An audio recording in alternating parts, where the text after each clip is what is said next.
and good morning, everyone. We are the Group 2, and our topic for today is Bioethical Principles in Family Planning. I am Rema Angela Bulatao. I am Ilaga Kiwi Pibu. I am Mary Agnes Vico. And I am Sheena O. Alcantara. And we are the Group 2. Please refer to this video in our introduction to family planning. Isang taon pa lang ako, nasundan na ni Toto. Grade 2, 8 taon pa lang, 4 na bata ang inaalagaan. Grade 6, 12 na ako, kasing dami na ng pamilya ko. Sabi mo, pasensya na, walang pera kaya mag-drop out ka. Ina ko, sabi mo kami mahal nyo. Ari ko, pati kayo nagplano. Sana hindi gutom at nag-aaral pa.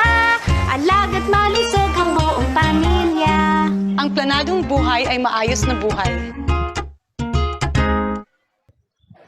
So most probably of you have seen that video, but today we are going to formally start with bioethical issues in family planning. With of family planning. So what is family planning? Planning is having the desired number of children and when you want to have them by using safe and effective modern methods. Family planning also tackles the proper birth spacing, and in having children, the proper birth spacing in family planning is having children 3 to 5 years apart, which is best for the health of the mother, her child, and the family. Family planning allows individuals and couples to anticipate and attain their desired number of children and the spacing and the timing of their births. It is achieved through use of contraceptive methods and the treatment of involuntary infertility. We are going to tackle the different methods used in family planning later on.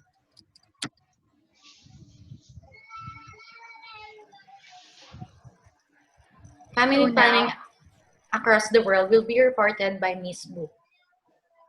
So now let us tackle family planning across the world, or how they deal with family planning. So globally, among married women ages 15 to 49, 60% use a method of family planning, while 56% use a modern method. Women living in high-income countries, the rates of family planning are twice as high among women living in high-income countries. Low-income countries, the rates of family planning are twice as high among women living in low-income countries.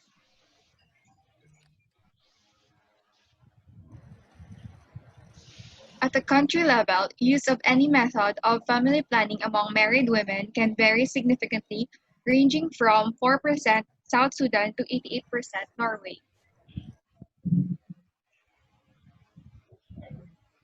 Substantial differences in modern contraceptive use are evident across countries.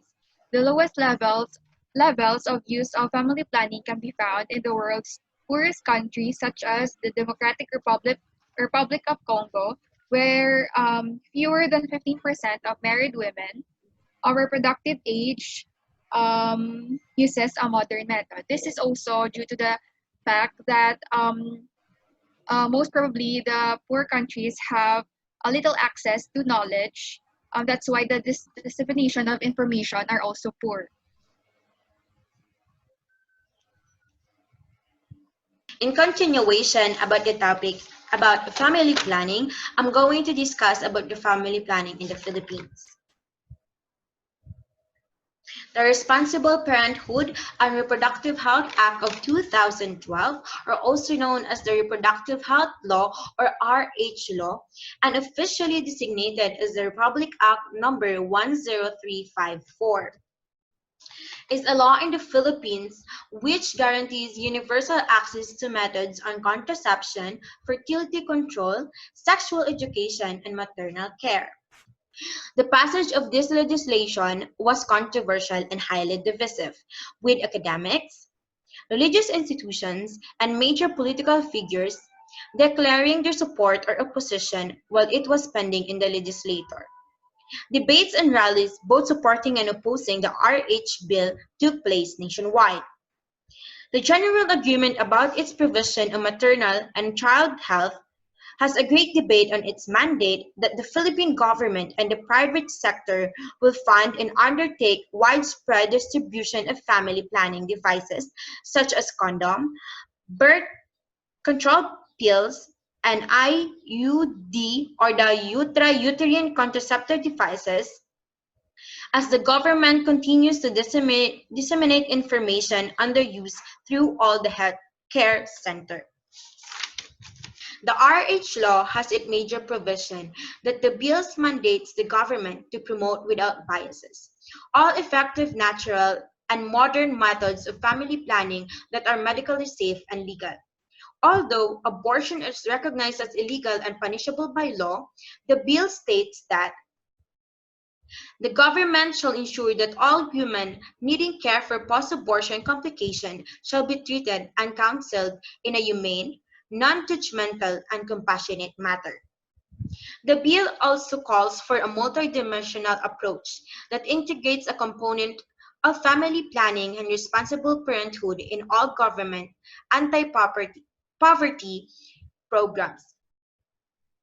Age-appropriate reproduction health and sexuality education is required from grade 5 to 4th year high school using the life skills and other approaches. The bill also mandates the Department of Labor and Employment to guarantee the reproductive health rights of its female employees. Companies with fewer than 200 workers are required to enter into the partnership with healthcare providers in their areas for the delivery of reproductive health services. The national government and the local governments will ensure the availability of their reproductive health care services like family planning and prenatal care. That any person or public official who prohibits or restricts the delivery of legal and medically safe reproductive health care services will be meted penalty by imprisonment or a fine. The unwritten and ultimate objectives of this bill is about population control. The RH law has its disadvantages in the Philippines that presume encroachment on the law to the revered Filipino values of abortion, the violation of religious dogma in a predominantly Catholic nation, and allocation of limited government resources to a family planning program.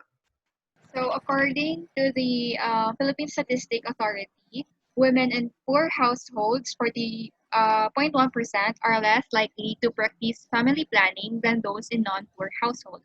This difference is due mainly to a higher prevalence of female sterilization among non-poor women than among poor women. Half of the Filipino women now are practicing family planning. Contraceptive use among married women in the Philippines has almost tripled over the last 30 years from 17% in 1973 to 49% in 2003. The contraceptive prevalence rate or CPR for the proportion of married women 15 to 49 years reporting current use of contraceptives drops to 47% in 2000 from the 49.3% recording in 1999.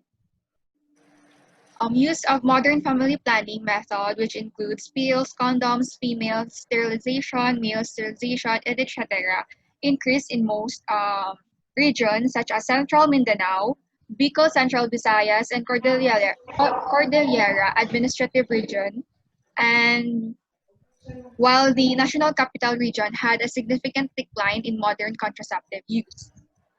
There are four pillars or guiding principles of the Philippine Family Planning Program. First is the responsible parenthood. It is the will and the ability to respond to the needs and aspiration of the family.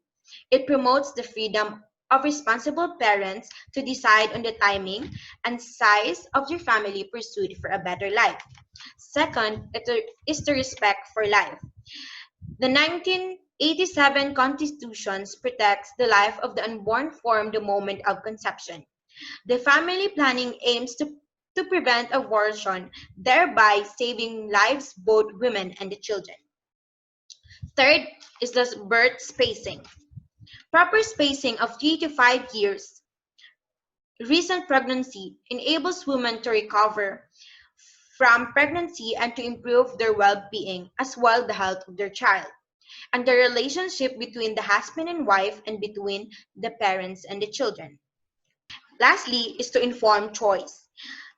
The couples and the individual are fully informed on the different modern family planning methods. Couples and individuals decide and may choose the methods that they will use based on informed choice and to exercise responsible parenthood in accordance with their religious and ethical values, cultural background, subject to conformity with universality recognized by the international human rights. So family planning during COVID-19 crisis.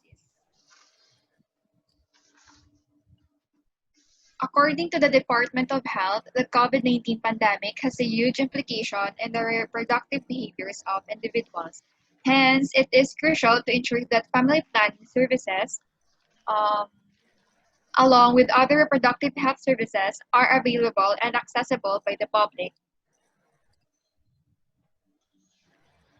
The benefits of family planning go beyond improvements in maternal and infant mortality, and it can result to higher education attainment, better employment opportunities, higher socioeconomic status, and empowerment. The guidelines that includes the COVID-19 pandemic are the general guidance for family planning service providers, specific guidance to family planning service providers in primary care facilities, specific guidance for family planning services